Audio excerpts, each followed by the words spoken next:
Tikulandireni kulikonse kumene mukutionera madzulo ano.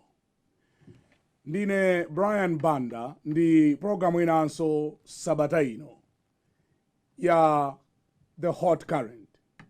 Programu imeneyi ya Hot Current poipanga adayipanga kuti idzikhala yotentha komanso kuti tidzikambirana zina mwa nkhani zikuluzikulu zimene zikuchitika mdziko mwathu muno.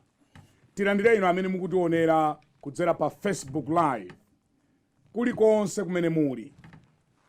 Tikulandireni. Kaya muli ku Ouagadougou, kaya muli ku Trinidad and Tobago, ena muli ku Kuala Lumpur, kulikonse kumene muli kuphatikiza anzathu amene mukutionera ku Ireland, komanso ku Washington DC. Enanso muli ku Lilongwe. Takondwera kuti tinafe limodzi madzulo ano. Ine ndi Brian Banda, ena amangoti chidzukulu cha Nanjaiko. Ndikuonetsereni editor-in-chief wathu bambo George Kasakula. Iwowa ndi editor-in-chief komanso permanent guest wa program imeneyi ya The Hot Current. Sabata atha dalibo bwera pano. Nangasi munachona kwina kwake. Ezona. Kwa nthawi ya campaign. Nkhani ndi ya campaign. Azivesa anthu ndi rutu singatheke kuti tikhale kuno ku Blantyre. Ayi. Pezeka kwina kasale ku Blantyre. Especially 50 days ikubera. Iya, zikhala zovuta. Koma campaign yafika pa jinde inde. Iya, sinafike. Sinafike. Muona ifika pa jinde pake. Campaign ifika pa jinde inde? Sinafike. Akazindika ro kwakhala masiku 30. Tikalowa mwezi wa mawa April. Tifanizana kuti mwezi wa mawa. Sikoli April City lo mawa kuti. Tulo mawa April. Tizina kuti mwezi wa mawa. Tizina mwezi wa mawa. Tizina mwezi wa mawa. Ezona. Yesu ono tizamfike meya amene. Kumamba werenga masiku sopano. Kuti kufika pa May 1. Ya, basi khani yavuta.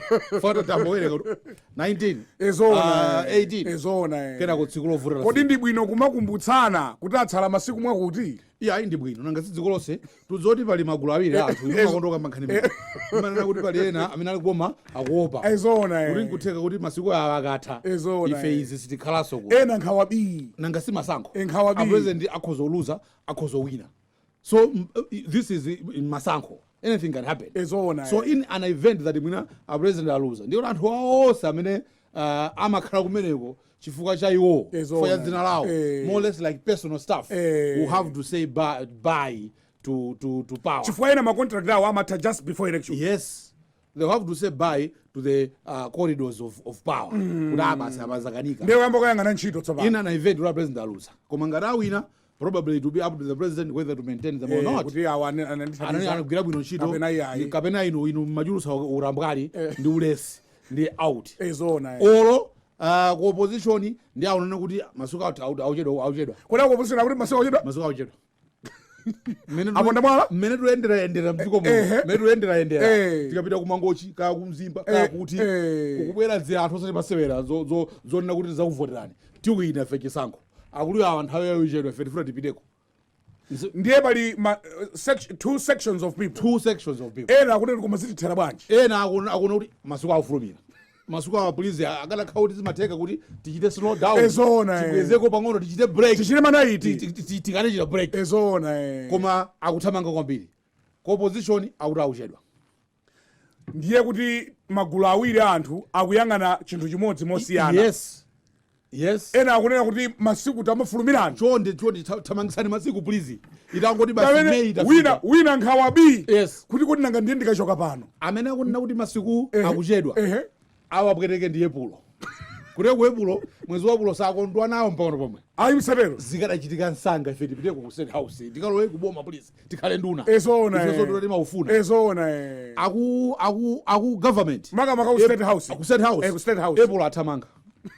Epulo athamanga kopi. Epulo amene. Uthamanga umene kuti. Ezona. Epulo amene wapita kuti. So na Epulo amafulumira nthawi zonse. Muri 27 anthu alandira ndalama. Apita kuti Epulo amene. Mukhala bwanji kodi. Ndiye kudzafika nyanyi kuti 3 days. Mayo tonde msatero.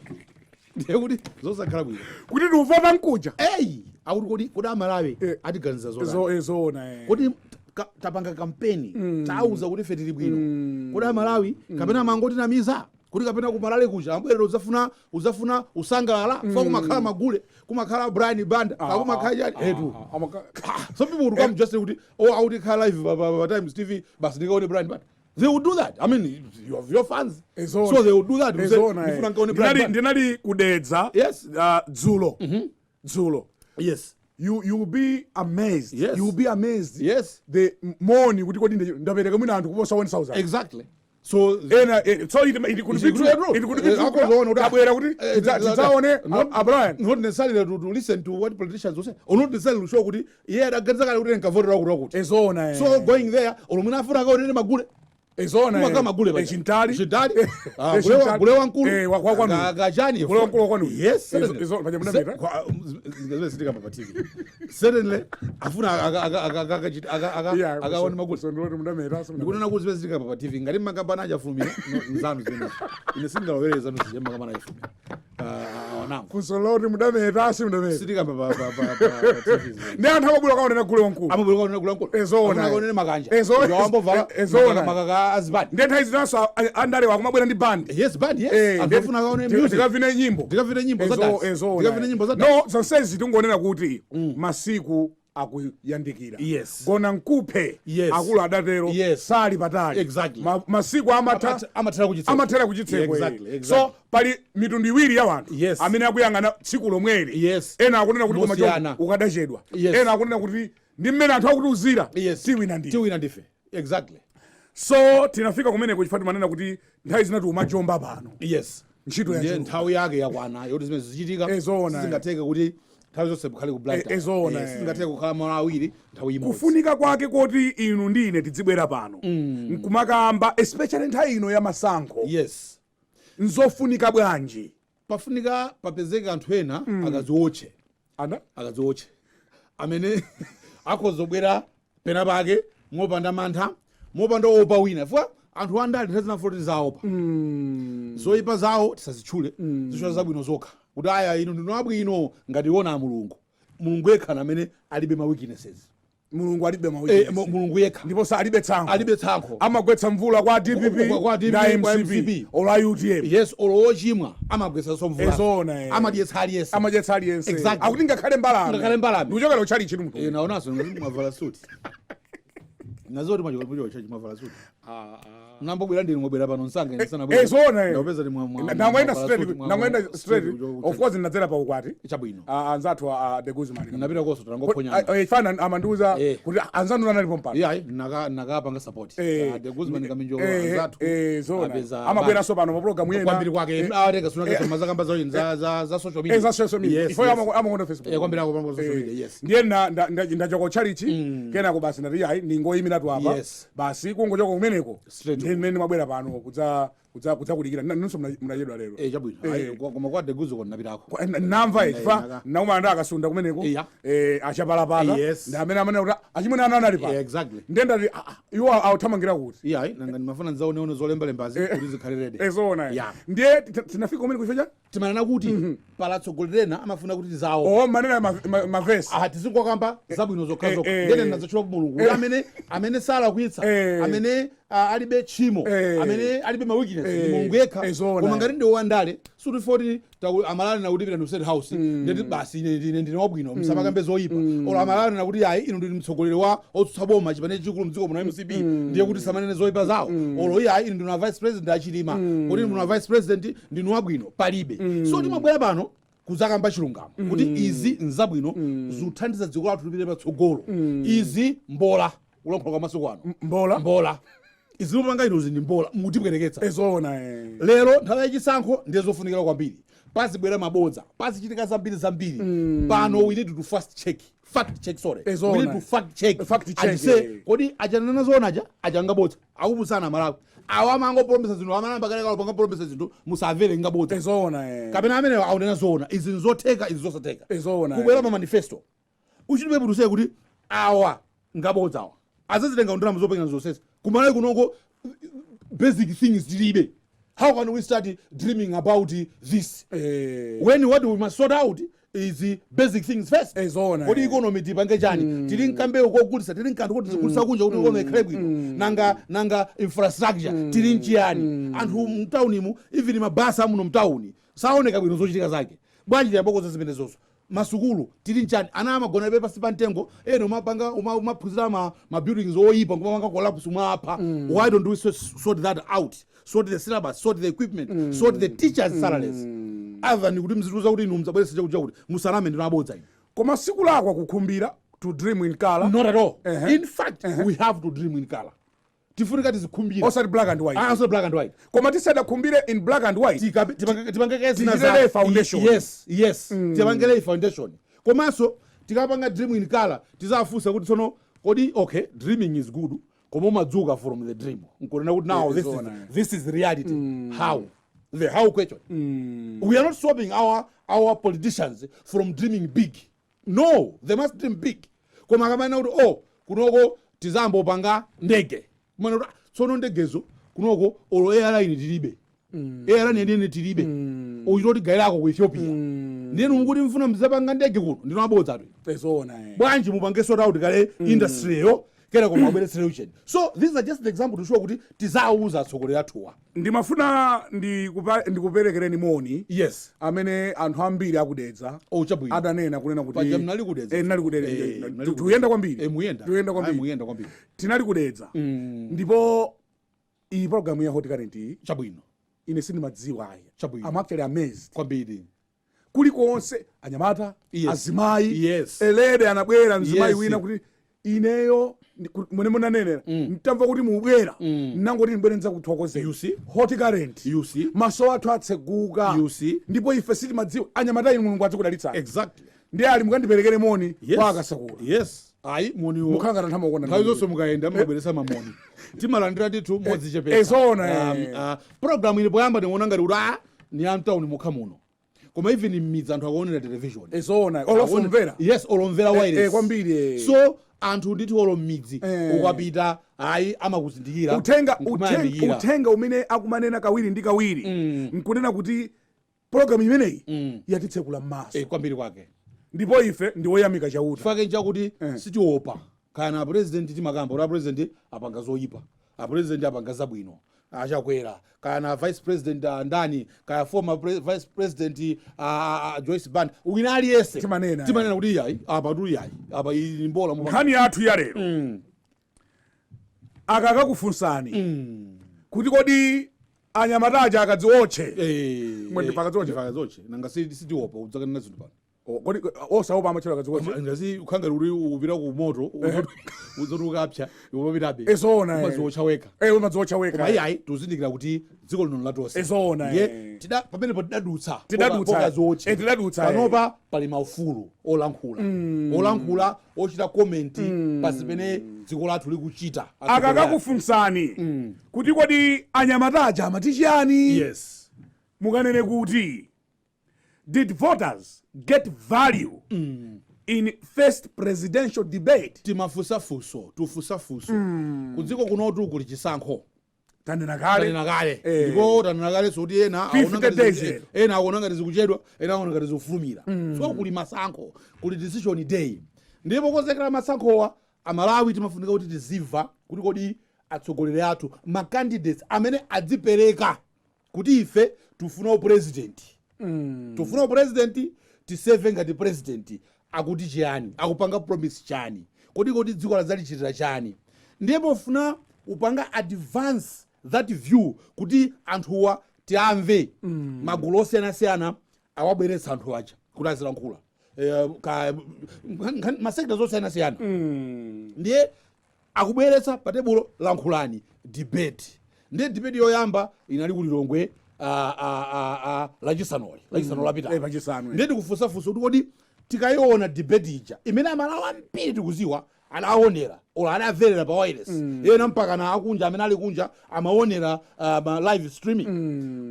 Kodi mene amati tamaliza. Kodi ifeyo ngati dziko tidapezamo phindu. Kodi tidamva zimene timafuna kumva za phindu kwa atsogoleri athu kapena zinaliza chabechabe. So nimuona ngati kuti tifufuze nkhani imene tilankhula nkhani imeneyi.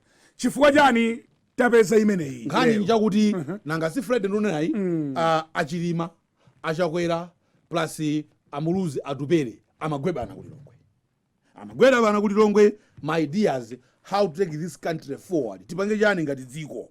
So kunali debate mai Grace Malera na amene amafusa anthu amenewa ndipo adafusidwa mafunso pa ulimi agriculture pa maphunziro adafusidwa mafunso nanga nkhani ya umoyo nanga nkhani ya ziphuphu mdziko muno good governance as well kuti anthu ife tutsogolera tulamuliridwa bwino na amene tapatsa mphamvu zoti atilamulire kapena they can do better. So they were asked questions in these areas that I've just said by my Grace Malera. Chilima tikuzoti ali mboma just in name dzina loti vice president timachulabe chifukwa kuti malamulo alona kuti nda vice president koma suti minyezi yapitayi awagwira ntchito yonse yo vice president. So ali mboma just in name and in constitution, but in practice he is not. So he came there as the vice president, but more importantly as a candidate, presidential candidate wa chipani cha UTM. Then kunabwera atupere muluzi tikambirana nduna ya za umoyo dziko muno komanso at the same time the candidate president as well as presidential candidate wa chipani cha UDF. And hawiriwa amachita debate ndi a leader, a former leader of opposition Bambo Lazarus Chakwera, Bambo Dr. Lazarus Chakwera. Chifukwa onsewo atatu akufuna ntchito imodzi ya upresident. So tinava zambiri zimene zinachitika ma viewpoints yosiyana koma china chimene tichitchule right from the start kuti a president apita Mutharika anapangidwa invite to this debate koma analibobwera sana fikeko analibobwera ina nalikonko ku debate kuli nalikonko echabwino sana abwereko ku debate imeneyi.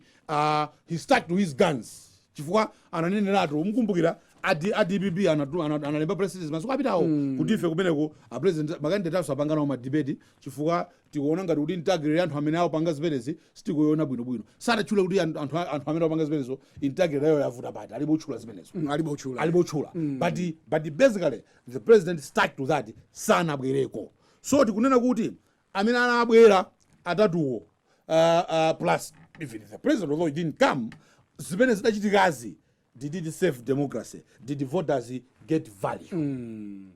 Ngati mukungo tipeza kumene mukuonera ndi program ya The Hot Current.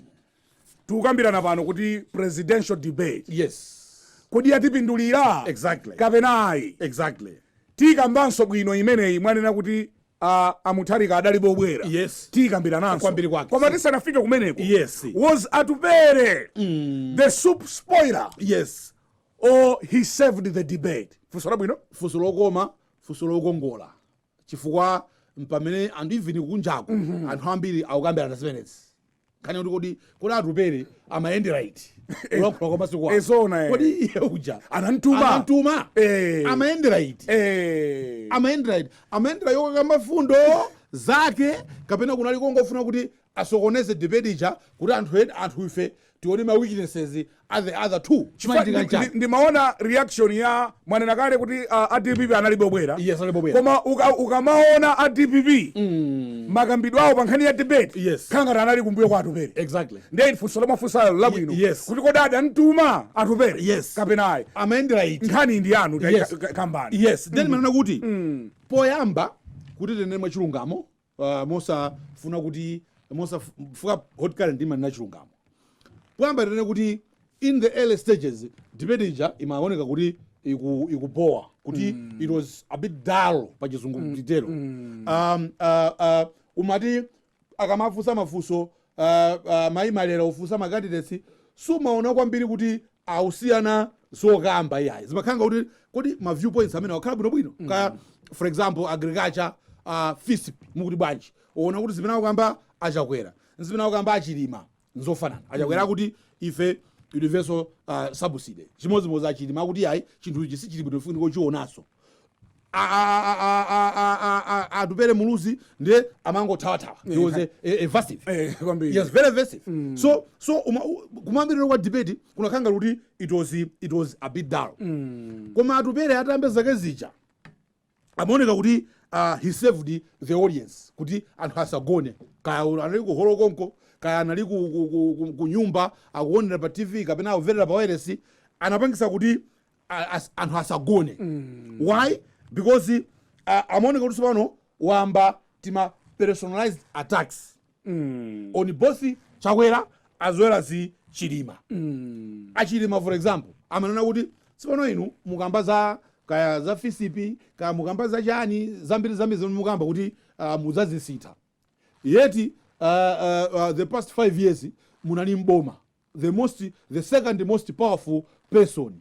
Oloefe ndi unatibapitira kwanu ukafusa malangizo kuti kodi bwana pamene patiyendese bwanji zinthu. Ndelero mwatembenuka nena kuti ayi simdathe uchita zinthu zonongosoka, ayi imeneyo musatinamizepo pano. Amatero kuti iyeyo lapita usanineyo, iyeyo alipera amatero uza Achilima. Achilima nkumene kuti iwe udabwera liti kuofesi kwanga, udabwera liti kuofesi kwanga uzandipepa malangizo. Sinuzizwa zimenezo. Then achakwera mboma simnagwiremo ntchito. Ine ndimagwira ntchito mboma. Atupera amene ine nakhaza kafolo mboma ndipo pano ndili bwino kwambiri napeza experience. Inu mdathawa ntchito mboma, vice president mdaithawa chifukwa chofuna kapanga pesu ndale. Inu Achakwera mulibe experience. Ine ndili mboma, komanso ndili mboma nona kuti ndine president wa UDF, komanso ndili kuboma. It means I can work with anybody for the betterment of the nation. Is that true or not? It's very funny kambirane pano.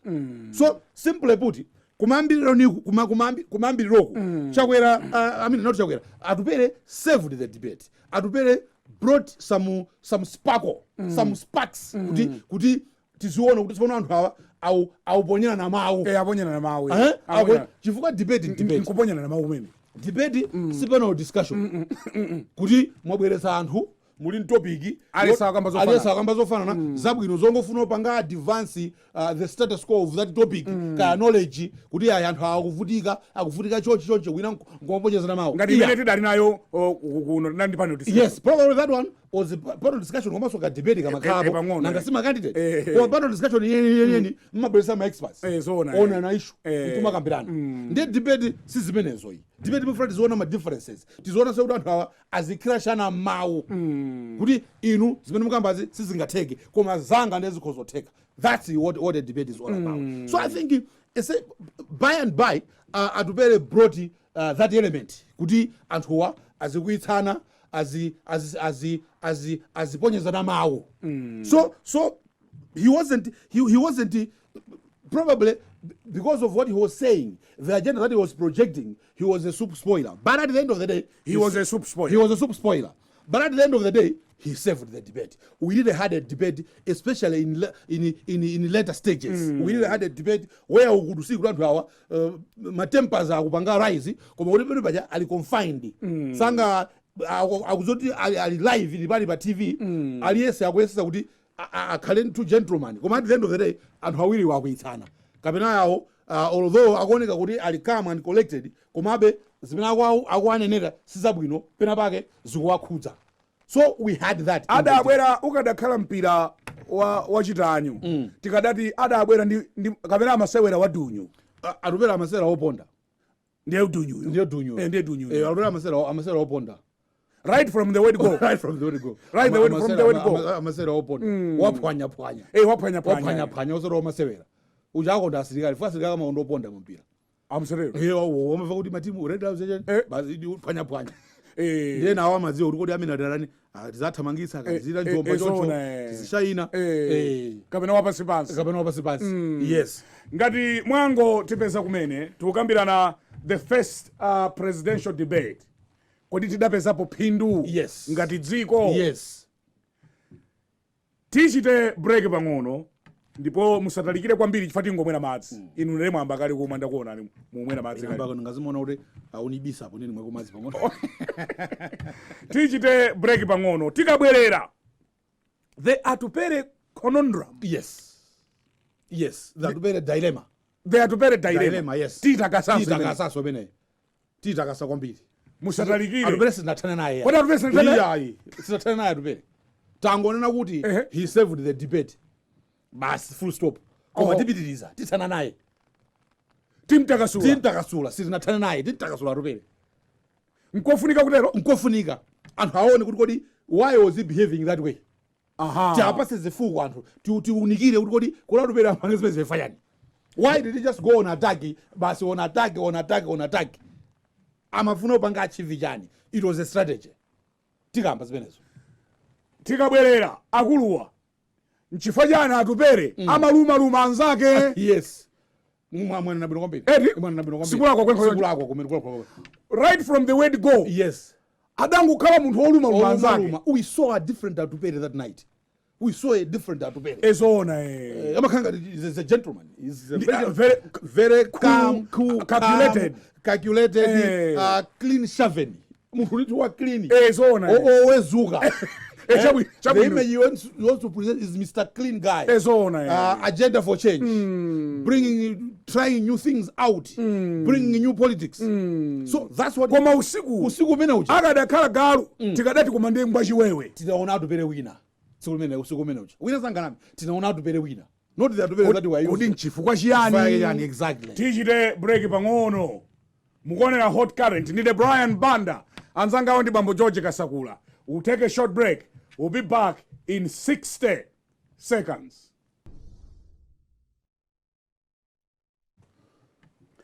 Program ya the hot gun. Program hii munanena bwino Akasakula kuti muno siti nyengerera. Iyayi, chifanya ni chani. Iyayi, muno siti bisamawo. Siti siyamawo kukhosi kama joka muno. Zose zimakhala takwangula? Zose zimakhala takwangula. Siti siyamawo kukhosi pa winani. Kuti komandaka dele chakuti? Iyayi.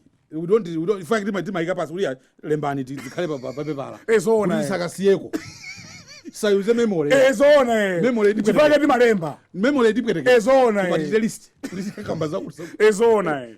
They atupere conundrum. Yes. Titabasulire. No, atupere anabwera ku debate with one agenda, which was not really to explain UDF manifesto or standing on agriculture or education or corruption probably corruption pangono just to go along. Koma sisi mabwera ndi passion ya the other two.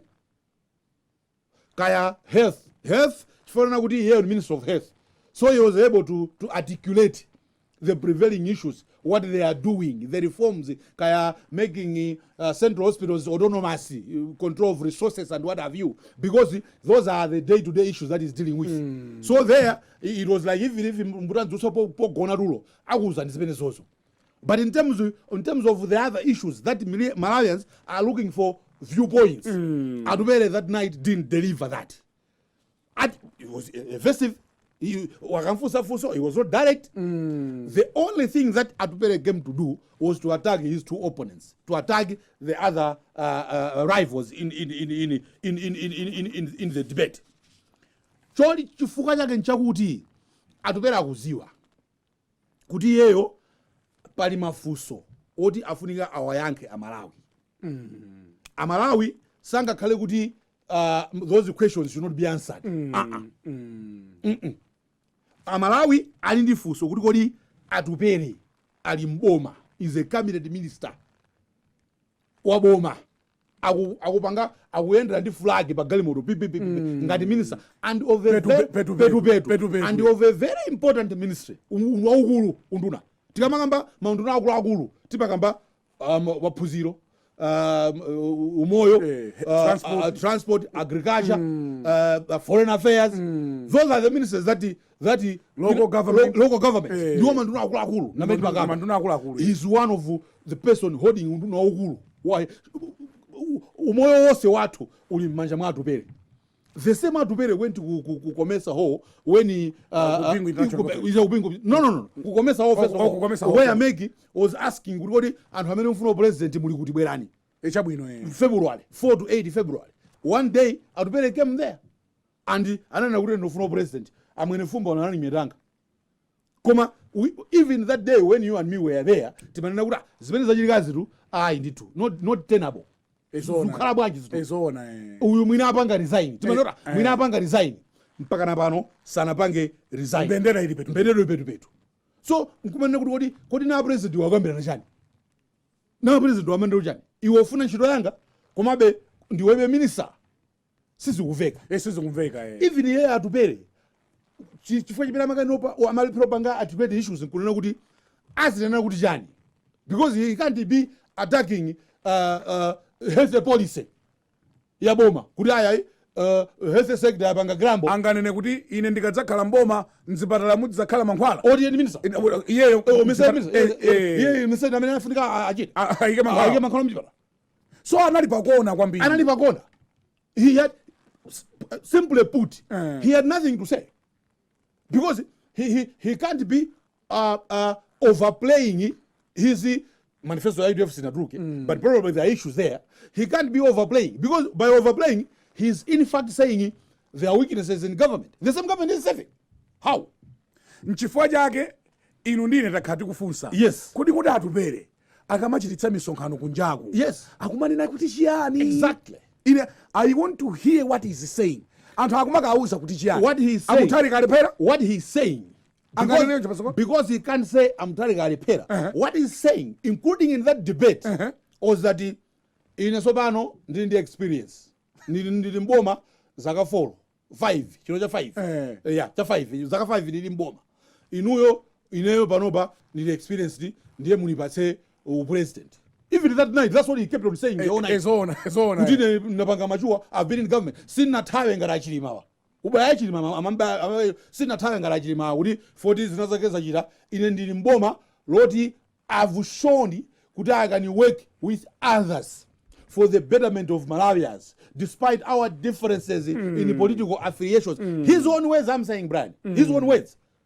So that's the only thing that he's going to say. He's not going to say, oh, in entitlement president, I'll improve chakud, because that would mean you're attacking the president. Could he did improve it in the first 5 years? Something that he can't. So because he knows that's the only thing that he can say to defend himself, in defense of himself. He only said, okay, the debate you say, Nzingo panga ataki. Awakama panga ataki boma. Achilima nzino achilima itunga pangata akiboma mukamba za sector reform you were in charge of sector reform all these years bwanji sima sinthe zimene molomuta anene kuti kodi UDF idzachita chiyani manifesto mulijani za maphwiziro za UDF andizikuoneka kuti anawerenga kwambiri manifesto anzawo yes he was that I mean he wanted there to attack so he needed to read manifesto comment ana kuti manifesto ya MCP mulibeje yose a different atupere sinamuone so kale onse a confrontational atupere.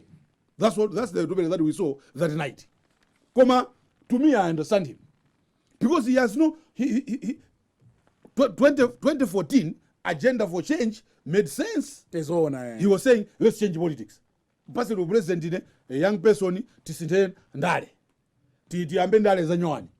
But that's why even Manal Zena, we have quoted him as saying, oh, boma ili la panga implement manifesto anga. Mseo wali wonde mangoju mwakumbukira 2014 ndawo kamba. It's because he's trying to say to stay relevant. Trying to stay relevant kuti ineyo ndili relevant ndipona panga zinzo za phindu for ino Malawi. Kunena zoona. Yes. Atupere ali pakona. Exactly. Atupere ali pakona pake mpakuti sanganene zoyipa za boma la Mutali. You can't. He's part of it. He's part of it. He's part of it, yes. Akujambala imodzi nda Mutali. Yes. He's part of it. Collectively. So ndizovuta kuti akhoza kubwera pa debate nkumanena kuti boma ile lalephera pamene mwendo umodzi uli momwemo. Ine ndili manifesto yanga Amalawi munipase boma ile lalephera. This is how I'm going to improve things using my manifesto. Sanganene zimenezo. Fano hamne one probably akuopa anzake kuboma. Amenamo kumana umwe mwelati limodzi umwajera limodzi umwakhala makabineti meeting limodzi kakwina aku akamfuso sona chimwene ino limodzi zakafulo zamakamba pa TV zabwino ndipo akadakhala kuti waphuluza kuti amane na muthatika ndipo malawo mawu lake akadafutika kwambiri iyayi komano pamene pacha ali bwino in that respect mukona ali bwino chifukwa that's the agenda that the president could have also tried to do during that debate. If he was there, he was going to say, in my experience, uyu ngwacha pejabe chilima uyu adathawa mboma chifukwa cha ndale musamvere he was part of me all these things he's talking about he was part of me how can he say kuti he was my number 2 awa chakwerawa sale experience so Atupere carried the agenda anatenga mpando wa Mutharika yes mu debate yes he carried the agenda of government you carry on the defensive you carry on the defensive you can't be attacking these things you are part of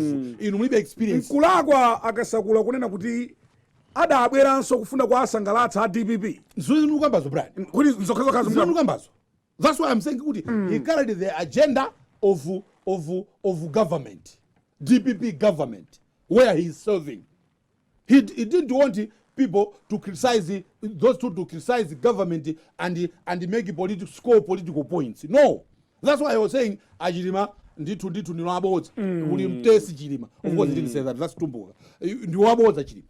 You were part of government. Achakwera mulibe experience. Sinagwerepo chitomboma. Was that necessary really? Well, it wasn't necessary obviously. It was trivial. But at the end of the day, what was he going to do? Akanena kuti chani? Palibe akanapanga chani. That's why we're calling it dilemma or conundrum. It's because akanena kuti chani Brian. What could he have done? He needed to come up with a strategy to push because the debate 3 hours, 4 hours. Akanena kwaja. So pano inuyo Atupere mumuona kuti ali patipati weni. Mutatha kuona potanza tunmunali komweko muona. Yes. Mutatha kuona malankhulidwe ake ndi zina zotero ali patipati Atupere. I think because ineyo usiku umene uja I failed to nail him mpanga nelo pati kodi president akufuna kodi afuna kwasangalatsa Mutharika kodi wapangana chani ndi DPP. Yes munasautsika ngati ine kupeza pamene waponda.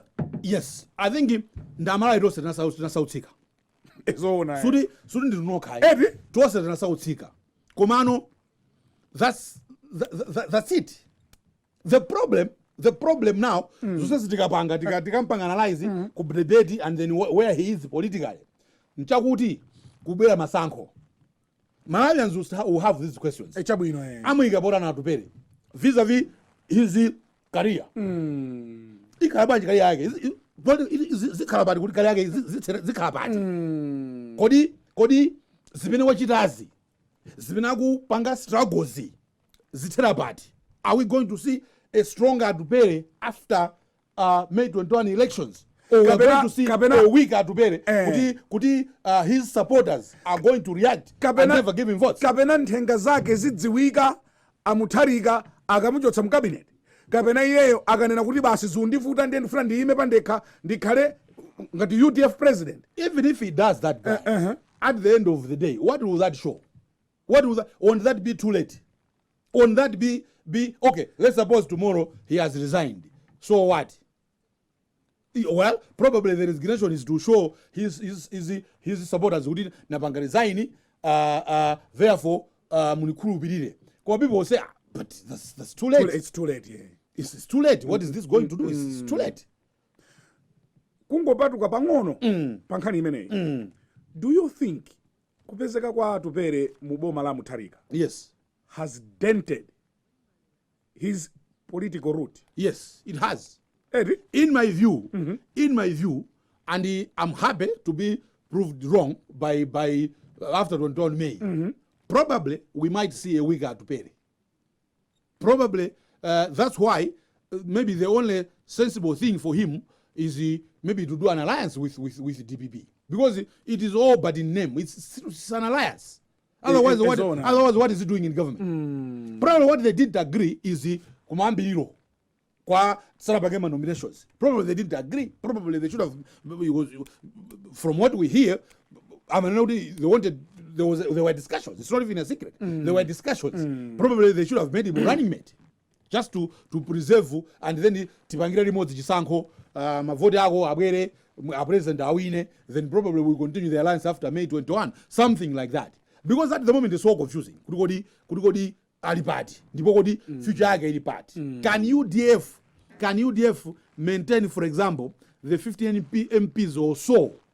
I have serious doubts. Come May 21, or or add that number, or indeed the number will come down. I believe, I could be wrong also. Koma ndine ndikukhulupirira ndithu kuti association ya atupere ndi boma la DPP lachita bruise chipani cha UDF. Exactly. That's the UDF is weaker today than it was 2024. 4 years, 5 years. Yeah, 2014. Yes.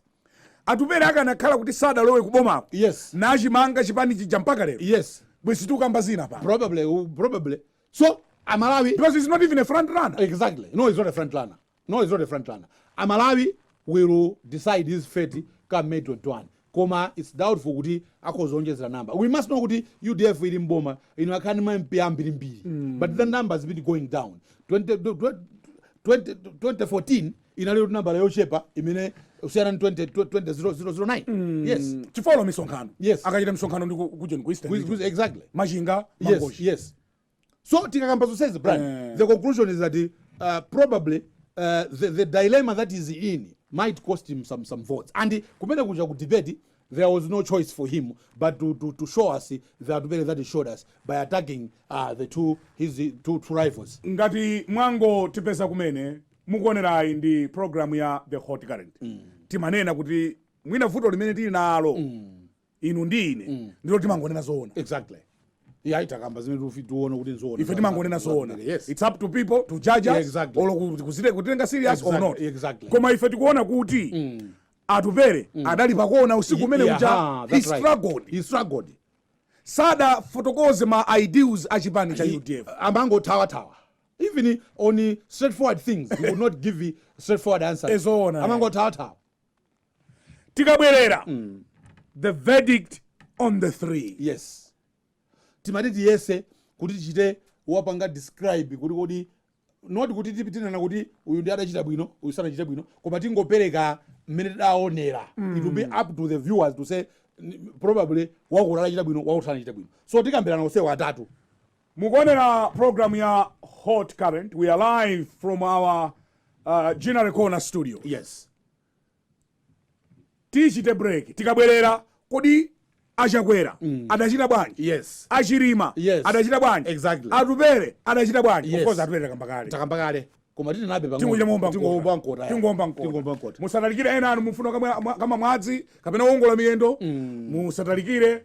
We'll be back this time in 60 seconds.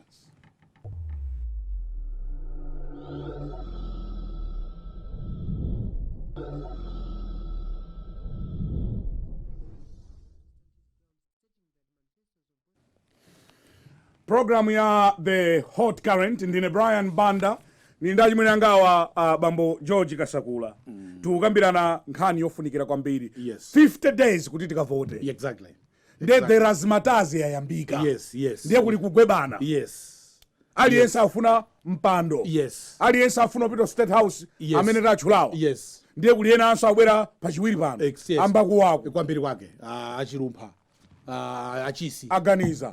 Yes. Aganiza akupanga. Akupanga. Abwera. Sinanda uchite sosonga. Abwera. Inu mafuna mukachite akupanga mizo. Ifisudu zero kapena akupanga kapena sauka. Aujo nachirumpa anachite sosonga. Sina veko. But probably when it's not we don't know. Mwina sinamve. What is your verdict? Poyamba, kwanza thuku. Kaya ku America, kaya ku UK, amabwera anthu mera bwerere pano nine, oloziyo mapanga Friday imene, panali pano wanangwa, unabwera bambo Kenti Maonera kuli muli Maonera. Mukanathonera kuti mene atsa debate hii, tikuona ngati amene wachita bwino number 1 ndi uyo. Enawo amene wapanga kale day ndi wakuti koma kuno kumayana ngazi kuno kumalawi tiopa pano sinena kuti wapanga kale day ndi wakuti foto zoti tikapanga zimenezo basi ndiye kuti tikuchita zokhangati we are partisan so let's be sensitive to that. What we are going to do is simply say kuti for example atupere tanana kale kuti he saved the debate from passiveness it was sinking into and made it entertaining. Unfortunately, because he was confrontational, he ran away from taking positions. Amalawi are not any wiser panopa because of that debate on the viewpoints that Watupere has on certain things, if not most. sakuziwa kuti njani sakuziwa kuti UDF imapati yes sakuziwa sakuziwa UDF imapati for example anzake pa quota system they were very straightforward koma iye amakhanga amathawathawa zosakhala bwino nanga si ali mboma limene limachita support quota system ndiye saka dafika pene paja kuti lidzathetsa forcefully so dilemma ija limene dilemma ija limene kumpangisa kuti asapange zimene zonse okay probably so he failed to answer questions directly probably the only area where he was competent was Minister of Health because it is his own ministry he was able to articulate my issues ambirimbiri tikapita kwa Achilima because alipero ramukamba kwambiri tikapita kwa Achilima komanso tinene kuti we are entitled kukamba chifukwa anachita zinthu zodabwitsa exactly no he was the talk of that debate ne feditani na mina mambisa zosezo yes Achilima looked composed in the initial stages and tried to answer questions tried to lift the answers from the manifesto ya UTM pazintu akagulu corruption kulijani zintozota khautuza awoti zapanga 30 days kuti bweresani amnesty whatever it is bwerani ngati singabweresa kubweza drama zakumangani so basically the same things that are in their manifesto but sometimes he lost track by firing back at Atubere trivia ekumananga munthu akukubaya ndakanata exactly that's the point yes so he responded to Atupere very forcefully and strongly, including in his final remarks. Anauza kuti Grace Malera told them kuti tsopano nena my final remarks. Anamba ndi Atupere kenako Achilima. Probably Achilima nyu kuti ndikakamba izizi Atupere sayanga nthawi ata. Akuti tuchina chimene tufuna tichite baronto ni meipano nkuti mabanja amodzi malamulira dziko lino. Adatero. Whether that was wrong or right, people have a right to stand for office. Atupere is a Malawian, although he obviously his father was former president 10 years as president. That is the obvious. But the fact that Chilima said that, I thought it was really trivia at the end. It didn't add any value. So he at some point he was unsettled. Chilima was unsettled. Koma anachito muyamba. Yes. Atupere na memba nzake. Yes,